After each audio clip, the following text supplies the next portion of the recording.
ಕೊನೆಗೂ ಮೌನ ಮುರಿದ ಪ್ರತಾಪ್ ಸಿಂಹ ರಾಜಕೀಯ ನಿವೃತ್ತಿ ಘೋಷಿಸ್ತಾರ.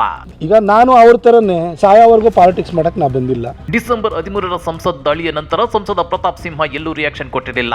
ಆದ್ರೆ ಇವತ್ತು ದಿಢೀರ್ ಅಂತ ಮಾಧ್ಯಮಗಳ ಮುಂದೆ ಬಂದು ರಿಯಾಕ್ಷನ್ ಕೊಟ್ಟಿದ್ದಾರೆ. ಹಾಗಾದ್ರೆ ಸಂಸದ ಪ್ರತಾಪ್ ಸಿಂಹ ರಾಜಕೀಯ ನಿವೃತ್ತಿ ಘೋಷಿಸ್ತಾರ? ಸಂಸತ್ ಕಲಾಪದಲ್ಲಿ ಸೃಷ್ಟಿಯಾದ ದಾಂಧಲೆ ಬಗ್ಗೆ ಪ್ರತಾಪ್ ಸಿಂಹ ಹೇಳಿದ್ದೇನೋ?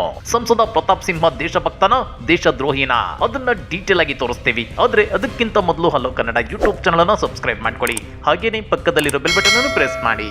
ಸಂಸತ್ ಭದ್ರತಾ ಲೋಪ ಘಟನೆಗೆ ಸಂಬಂಧಿಸಿದಂತೆ ಬಿಜೆಪಿ ಸಂಸದ ಪ್ರತಾಪ್ ಸಿಂಹ ಅವರು ಕೊನೆಗೂ ಮೌನ ಮುರಿದಿದ್ದಾರೆ. ಮೈಸೂರಲ್ಲಿ ಮಾಧ್ಯಮಗಳೊಂದಿಗೆ ಇಂದು ಬೆಳಗ್ಗೆ ಮಾತನಾಡಿರುವ ಅವರು, ನಾನು ದೇಶದ್ರೋಹಿನ ದೇಶ ಪ್ರೇಮಿನ ಅನ್ನೋದನ್ನ ಬೆಟ್ಟದ ಚಾಮುಂಡಿ ತಾಯಿ, ಕೊಡಗಿನ ಕಾವೇರಿ ತಾಯಿ, ನನ್ನ ಓದುಗರು, ಮೈಸೂರು ಕೊಡಗಿನ ಜನ ಮುಂದಿನ ಲೋಕಸಭಾ ಚುನಾವಣೆಯಲ್ಲಿ ತೀರ್ಮಾನ ಮಾಡುತ್ತಾರೆ ಅಂತ ಹೇಳಿದ್ದಾರೆ.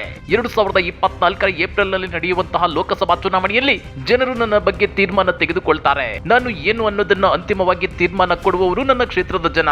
ಅದರಾಚೆಗೆ ನಾನು ಏನು ಹೇಳೋದಿಲ್ಲ ಅಂತ ಹೇಳಿದ್ದಾರೆ. ಪ್ರತಾಪ್ ಸಿಂಹ ದೇಶದ್ರೋಹಿನೋ ದೇಶ ಪ್ರೇಮಿನೋ ಅನ್ನೋದನ್ನ ಬೆಟ್ಟದಲ್ಲಿ ಕೂತಿರುವಂತಹ ತಾಯಿ ಚಾಮುಂಡೇಶ್ವರಿ, ಬ್ರಹ್ಮಗಿರಿಯಲ್ಲಿ ಕೂತಿರುವಂತಹ ಕಾವೇರಿ ತಾಯಿ, ಕಳೆದ 20 ವರ್ಷಗಳಿಂದ ನನ್ನ ಬರವಣಿಗೆಗಳನ್ನ ಓದ್ಕೊಂಡು ಬಂದಿರುವಂತಹ ಕರ್ನಾಟಕದಾದ್ಯಂತ ಇರುವಂತಹ ಓದುಗ ಅಭಿಮಾನಿಗಳು, ಕಳೆದ 9.5 ವರ್ಷಗಳಿಂದ ದೇಶ, ಧರ್ಮ, ರಾಷ್ಟ್ರೀಯತೆ ವಿಚಾರ ಬಂದಾಗ ನಾನು ನಡ್ಕೊಂಡಿರೋ ರೀತಿಯನ್ನು ನೋಡಿರುವಂತಹ, ನನ್ನ ಕೆಲಸವನ್ನು ನೋಡಿರುವಂತಹ ಕೊಡಗು ಮತ್ತು ಮೈಸೂರಿನ ಜನ 2024 ಏಪ್ರಿಲ್ನಲ್ಲಿ ನಡೆಯುವಂತಹ ಲೋಕಸಭೆ ಚುನಾವಣೆಯಲ್ಲಿ ಮತದಾನದ ಮುಖಾಂತರವಾಗಿ ಅವ್ರ ತೀರ್ಪನ್ನು ನೀಡ್ತಾರೆ. ನಾನು ದೇಶ ಪ್ರೇಮಿನೋ ದೇಶ ಭಕ್ತನೋ ಅನ್ನೋದನ್ನ ಅವ್ರು ತೀರ್ಮಾನ ಮಾಡ್ತಾರೆ. ಅವ್ರ ತೀರ್ಮಾನಕ್ಕೆ ನಾನು ಬಿಟ್ಟಿದ್ದೀನಿ. ಅದರ ಆಚೆಗೆ ನನಗೇನು ಹೇಳಲಿಕ್ಕಿಲ್ಲ. ಇಷ್ಟು ಹೇಳಿರೋ ಪ್ರತಾಪ್ ಸಿಂಹ ಇದರ ಆಚೆಗೆ ಸಂಸತ್ ದಾಳಿಯ ಬಗ್ಗೆ ನಾನು ಏನನ್ನು ಹೇಳೋದಿಲ್ಲ ಅಂತ ಹೇಳಿದ್ದಾರೆ.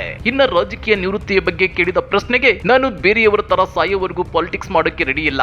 2029ರೊಳಗೆ ನಾನು ನನ್ನ ಕ್ಷೇತ್ರಕ್ಕೆ ಒಬ್ಬ ಸಂಸದನಾಗಿ ಏನೇನು ಕೆಲಸ ಕಾರ್ಯಗಳನ್ನ ಮಾಡಬೇಕು ಅದನ್ನ ಮಾಡಿ ಆನಂತರ ರಾಜಕೀಯದಿಂದ ನಿವೃತ್ತಿಯಾಗುತ್ತೇನೆ ಅಂತ ಹೇಳಿದ್ದಾರೆ. ಈಗ ನಾನು ಅವ್ರ ಥರನೇ ಸಾಯೋವರೆಗೂ ಪಾಲಿಟಿಕ್ಸ್ ಮಾಡಕ್ಕೆ ನಾ ಬಂದಿಲ್ಲ. ನಾನು ಒಂದು ಟೈಮ್ ಫ್ರೇಮ್ ಇಟ್ಕೊಂಡು ಬಂದಿದ್ದೀನಿ. 2029ರೊಳಗಡೆ ಒಬ್ಬ ಸಂಸದನಾಗಿ ಒಂದು ಕ್ಷೇತ್ರಕ್ಕೆ ಏನೇನು ಕೆಲಸ ಮಾಡ್ಬೋದು ಅಷ್ಟು ಕೆಲಸವನ್ನು ಮಾಡಿ ಆನಂತರ ರಾಜಕೀಯದಲ್ಲಿ ಮುಂದುವರಿಬೇಕೋ ಬೇಡ ಅಂತ ತೀರ್ಮಾನ ಮಾಡ್ತೀನಿ. ನನಗೆ ಸಾಯೋವರೆಗೂ ಪಾಲಿಟಿಕ್ಸ್ ಮಾಡುವಂತ ಉದ್ದೇಶ ಇಲ್ಲ.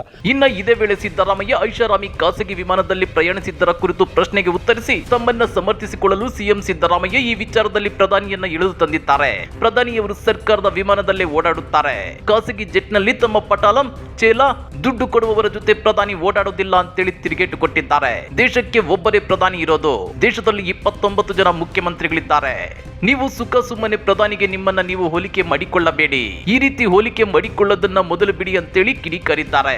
ಹಾಗಾದ್ರೆ ಸಂಸದ ಪ್ರತಾಪ್ ಸಿಂಹ ಅವರ ಈ ರಿಯಾಕ್ಷನ್ ಬಗ್ಗೆ ನೀವೇನಂತೀರಾ? ಸಂಸತ್ ದಾಳಿಯ ಬಗ್ಗೆ ಪ್ರತಾಪ್ ಸಿಂಹ ಅದ್ಯಾಕೆ ರಿಯಾಕ್ಟ್ ಮಾಡ್ತಿಲ್ಲ?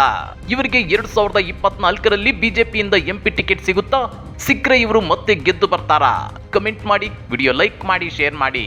ಇಂಥ ಮತ್ತಷ್ಟು ರೋಚಕ ರಾಜಕೀಯ ಸುದ್ದಿಗಳನ್ನ ಮಿಸ್ ಮಾಡದೆ ನೋಡಬೇಕು ಅಂದ್ರೆ ಹಲೋ ಕನ್ನಡ ಯೂಟ್ಯೂಬ್ ಚಾನಲ್ ಅನ್ನ ಸಬ್ಸ್ಕ್ರೈಬ್ ಮಾಡ್ಕೊಳ್ಳಿ.